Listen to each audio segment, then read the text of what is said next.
Versatile কানেক্টিভিটির জন্য কিন্তু দুই সাইডে এনাফ আই পোর্টস দেওয়া হয়েছে। 3টা ইউএসবি 3.0, একটা full functional USB type C port, 2টা এইচডিএমআই পোর্ট, একটা ডিসপ্লে পোর্ট। খেয়াল করেন, সামনে একটা ফুল ফাংশনাল টাইপ সি, পেছনে 2টা এইচডিএমআই আর একটা ডিপি পোর্ট, অর্থাৎ 4টা মনিটর একসাথে কানেক্ট করতে পারবেন। মানে একটা মিনি ওয়ার্কস্টেশন বানিয়ে ফেলতে পারবেন এটাকে। এছাড়াও থাকছে 2টি RJ45 ল্যান্ড পোর্ট, একটি কমন হেডফোন আর মাইক জ্যাক। লার্নিয়ার 5 মিনি পিসিতে আছে ইনবিল্ট ওয়াইফাই এন্ড ব্লুটুথের চিপসেট। ব্লুটুথের জন্য আছে Realtek 8852BE wifi 6 and Bluetooth 5.2।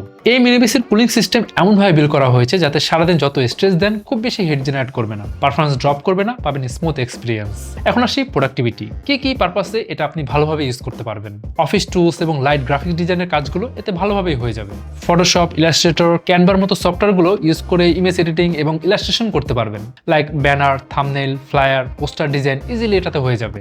Video editing A basic কাজগুলো করতে পারবেন। 1080p video editing a better performance পাবেন। প্রিমিয়ার প্রো 2023, ফিল্মোরা 13, ক্যামতাশিয়া, ক্যাপকাটের মতো সফটওয়্যারগুলো সহজেই রান করবে। কিন্তু অ্যাডভান্স অ্যানিমেশন, 3D মডেলিং বা ভিএফএক্স এর কাজ করতে গেলে কিন্তু আপনি সিস্টেম থেকে স্লো এক্সপিরিয়েন্স পাবেন। কোডিং এবং সফটওয়্যার ডেভেলপমেন্টের জন্য এই মিনি পিসিটা হচ্ছে বেস্ট একটা অপশন।